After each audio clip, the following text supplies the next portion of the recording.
Hello beautiful soul! Welcome back to my channel. This is my Ame from Japan, Kabayan Libra. This reading is for you.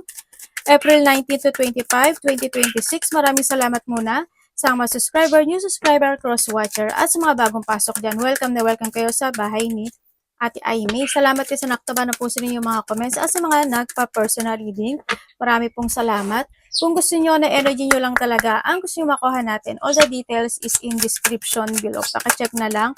General reading tayo, Libra. Kunin mo lang ang sayo at itapon ang hindi naman talaga sa'yo. Maaring vice versa, energy mo, energy ng person mo, energy ng malapit sa puso mo, nangyayari or mangyayari pala. Use your own intuition, lawakan nyo inyong isipan, ano man ang gender mo, ano man ang edad mo, wala sa baraha ang kapalaran ng tao. Kayo pa rin ang makapagpapabago nito. Gawin yung guide, yung mga warning, hindi yung negative. Warning yun para magkaroon kayo ng idea, awareness, action, change of action, decision, pwedeng maiwasan at iba pa. Libra, Pisces, Aries, and Leo. Okay. May enemies ka, Libra. You have enemies. Yung iba sa inyo, pwedeng nahadun din sa point na magkakaroon ng questioning, quarrel sa isang lalaki at sa isang babae. Kung sino man ito sa buhay mo. May mga sitwasyon na nahahata ka ng nakaraan. Merong pambobola. No? Either bobolahin ka niya or bobolahin mo siya. Pero, hindi ito totoo. Ate, binoljak mo agad no? Yon. Magkakaroon ng mga delay situation. Pwedeng madi-delay, or pagpapaliban ito. Sa iba naman sa inyo, mahilig ba kayo mag-hiking, trail? Yan. Yun, pwedeng nahagon sa point na yun. Or mahilig ka lang talaga, o very adventurous ka lang din siguro. Ang nakikita ko rin sa iba sa inyo is may tao na nakakonect sa'yo na hindi ka talaga niya gusto. May mga blockage, obstacle, or may mga challenge na pinagdadaanan or pagdadaanan sa buhay. May tao din na matigas ang ulo na sana is hindi ikaw ito. You will receive a gift sa iba sa inyo or makaka-receive ka ng tulong, pagmamahal, or kung ano man yan. Sa iba dito, joy and happiness is coming. Yan ang nakikita ko. May tao na may boundaries or you need to put boundaries din. Nagkakaroon ka ng limitasyon sa isang bagay, isang sitwasyon mo kasi nahahata ka maari ng sitwasyon mo o ng nakaraan. Yan ang nakikita ko sa iyo, no?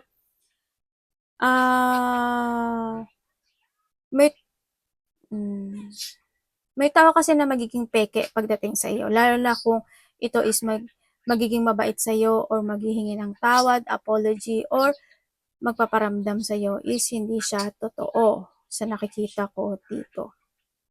OMG. O, diba? Saan ka? Tingnan natin. Opportunities, wealth, o, diba? Sabi ko sa'yo, may adventurous kayo. Lumabas. Okay. If this is your love life, kung kayo is single, Libra, sa mga single dyan, yes, may darating naman sa nakikita ko dito. And then also, but you need to make it sure.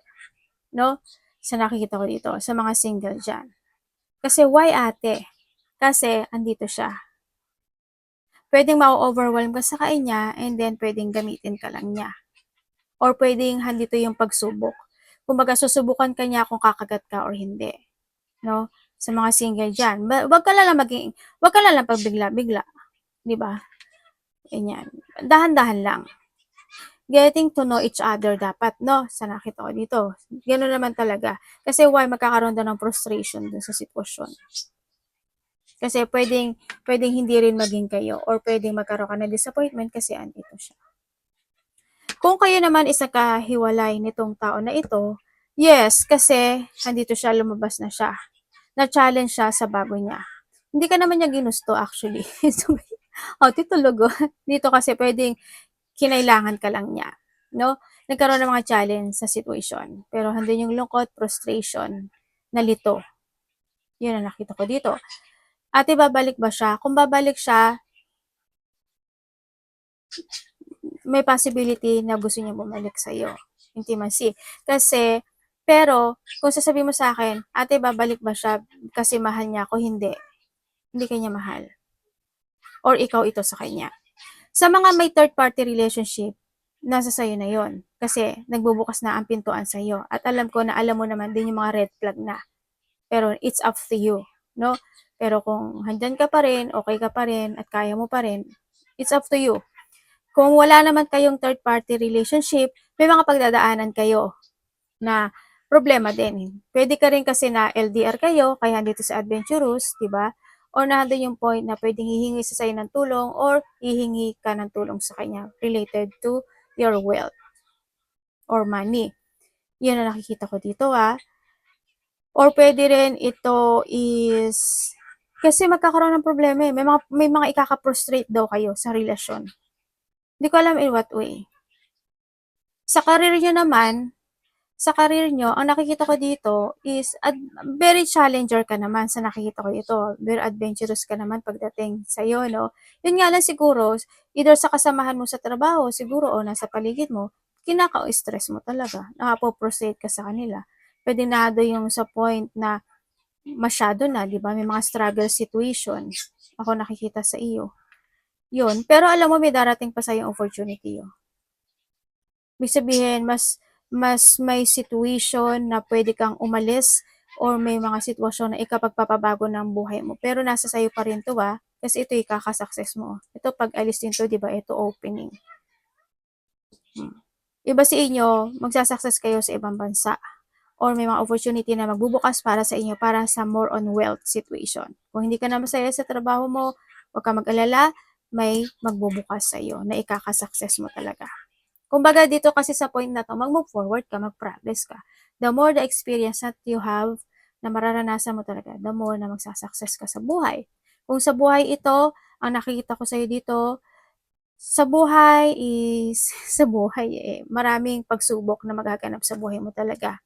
No? Kasi marami kang kinalulungkot this time or ikalulungkot sa pwedeng sa pera, pwedeng sa, kasi na-over ka na sa challenge, pwedeng sa mga nasa paligid mo, yan ang nakikita ko sa'yo dito. Ando ka rin kasi, no, pagdating ka rin kasi sa'yo sa buhay, very open ka naman kasi talaga, Libra. Mabait ka kasi masyado. Hindi ko sinabi na maging madamot kayo, pero mabait ka kasi. Kaya, minsan, naaabuso ka, naloloko ka, or ikaw na yung pumapasan ng hindi mo naman dapat na responsibilidad. Pero nasa sa'yo pa rin yan, di ba? Kasi, basta control and balance lang din. Or may mga ikalulungkot ka talaga. Pero alam mo, mag-enlighten ka nga Mag-enlighten ka. Mag-enlighten ka, baka magkaroon ka ng pagbabago sa pag-manage o pag-organize ng mga bagay-bagay o sitwasyon mo sa buhay. Kasi ito na yung nararamdaman mo You want to give up sa buhay yung iba sa inyo, no? Pero wag ka mag-alala, kasi gabay ka ni Universe, Ibibigay niya sa iyo yung bagong pagbukas ng pintuan na to para mag-success ka lalo. Pero nasa sa iyo yun, Energy ni Libra. Huwag kang manghinayang sa mga nawala, nasayang. Kasi yung the better and the best ang ibibigay sa iyo yung Universe. Maskulado naman to. Pagdating sa yung energy, okay, pagdating sa yung energy, sa energy mo is pwedeng may nakakausap ka na ikinaka-excite mo. pwedeng ito, joke. Kung sino man ito, no? At kung ano man ito. Yung energy mo, you're strong, sa nakikita ko dito. Pagdating sa energy mo kasi, handun yung point na may mga bagay na parang you want to improve, may mga bagay ka na iniisip, na gusto mo improve, or mas nagiging more on practical ka this time, mas more ka nagiging more on patient this time, maybe sa iba. Sa iba naman sa inyo, may mga pinag-iisipan kayo na gusto nyo desisyonan sa buhay, pwede may mga pag-aaralan kayo, aalamin, sisiyasatin, pwedeng nahando sa point na may mga bagay kayo na pwedeng gusto nyo nang i-transform, pwedeng nandun sa point na yun. Yun na nakikita ko sa yung energy. Baka may mga pag-aaralan ka talaga. Or may mga susubukan ka sa nakikita ko sa iba sa inyo. Tingnan natin ang parating sa iyo. Sa iba sa inyo 'no, magkalayo kayo ng ano, kung sa relationship 'to magkaiba kayo ng edad, malayo.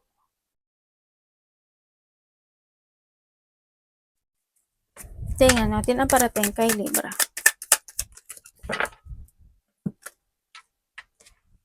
Uy!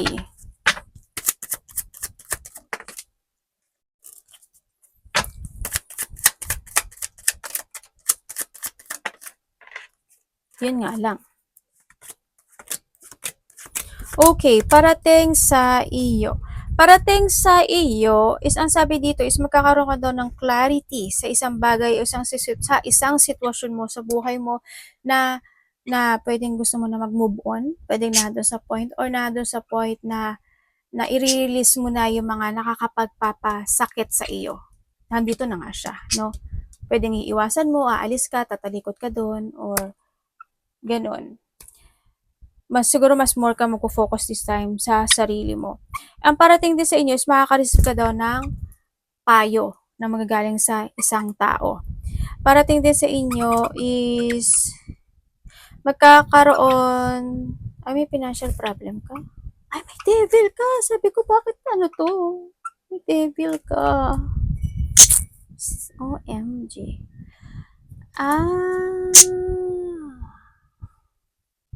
Uy, anak. Ano? May mga ikakagulat, ikakashock, o ikabibigla ka daw na sitwasyon sa buhay mo. May mga revelation or may mga problema na parating, ano? May mga struggle situation kaya, no? Sa iba na, kung ano man niya ikakagulat, ikakabigla mo, no? Sa iba naman sa inyo is may taong nagsisinungaling. May mga panaginip ka raw, may mga papanaginipan ka na pwedeng nakakagulat, nakakashock, o nakakalungkot. Basta kung ano man yan, may mapapanaginipan ka raw. And then also, may stagnant kayo, feeling trapped and stagnant. Mag-ingat ka, may tao na may nagmamatsyag sa'yo. May tao na may dark thoughts sa'yo, Libra. O baka ikaw ito, ha? May mga tao na kung ano-ano yung mga masasamang sinasabi sa'yo dito, Baka magulat ka lang one day, ha? Talaga? Talaga lang, ha? Baka nandun sa point na magulat ka.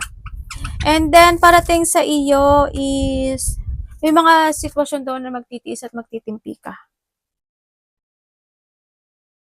May tatalikuran ka na, May gusto kang talikuran, pero bakit nai-stagnant ka, natatrap ka? Bakit? Nangyari? Nagdadalawang isip ka. May mga pagdadalawang isip situation ako nakikita sa'yo. May gusto mag-apology or you want something apology or yung parang gusto mo humingi ka sa akin ng tawad, pwedeng nandun sa point na yun. Or ano yung katotohanan, pwedeng nandun sa point na yun. Dapat iwasan ni Libra. Alis mo na dyan, anak.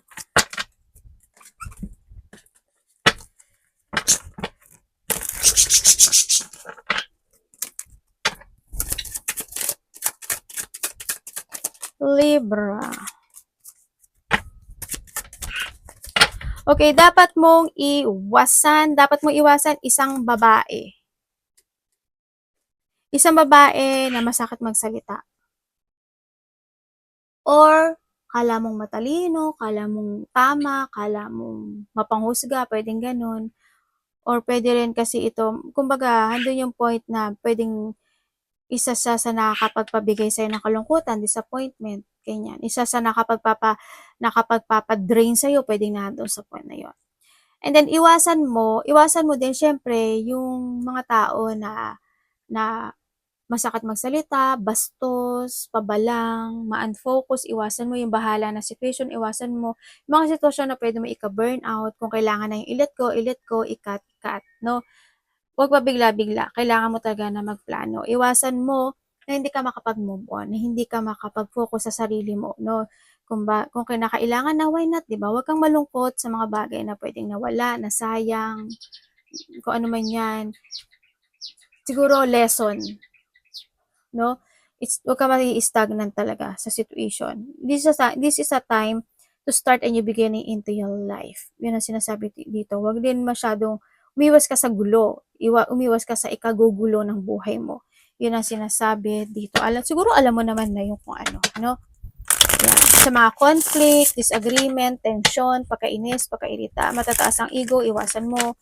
Yan, mga bullying situation, money, ni Libra.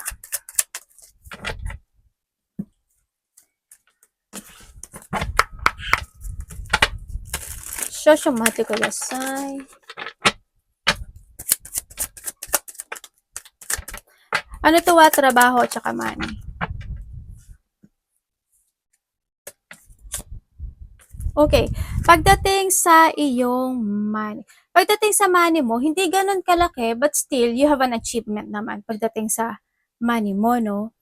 Yan, yun ang sinasabi dito. Pero, you need to be aware daw ang sinasabi dito. Kailangan mo daw talaga na mag-put boundaries o kaya mag-putting a guard ka pagdating sa pera mo. Ibig sabihin, be strict. Yan, yun ang sinasabi, no? And then, kailangan mo daw talaga na matutunan yung mga nangyari sa nakaraan pagdating sa iyong kaperahan. May mga bagay ka daw na kailangan mong baguhin. May mga bagay na kailangan ka raw mag-awake, di ba? Or may mga bagay o sitwasyon na talagang kailangan mong pag-isipan maigi. Minsan din daw is, kung may mga time, kasi tulog yung pera mo ngayon. Sa nakikita ko to, medyo tulog siya. Siguro nagiging matumal o kaya naman may mga pagdadaanan ka, pwedeng na doon sa point na yun. So, nakita ko dito, no? Andito rin yung point na kung may mga bagay ka na gusto mong subukan, why not? Pwede naman daw. So, nakikita ko dito. Stable naman yung ano mo, stable naman yung kapera mo, pero hindi ka naman matidrain o mawawalan talaga totally. Pero, awareness is needed ang sinasabi dito. Kung may mga bagay na kailangan, i-let go talaga, i-let go mo, ganyan, bawas-bawasan, pwedeng na doon sa point na yun. Pero nasa yan, pera mo rin kasi yun, ano. Yan, baka maaari din yung iba sa inyo is magkakaroon kayo ng mga resting time, holiday, or may mga travel situation or vacation na maganap. Kaya pwede rin na doon sa point na may palabas na pera talaga. Sa iba sa inyo, yun, yung tulad ng sinabi ko kanina, ganun na lang ang gawin nyo. No? Kasi kung sa pera ito, andito ka, oh. Diba? Huwag ka masyadong open. Medyo higpitan mo pa ng konti. Kung mahigpit ka na, higpitan mo pa. Todohin mo na. Joke. Siya, ate, pasaway. Okay, arigato naman, say God bless.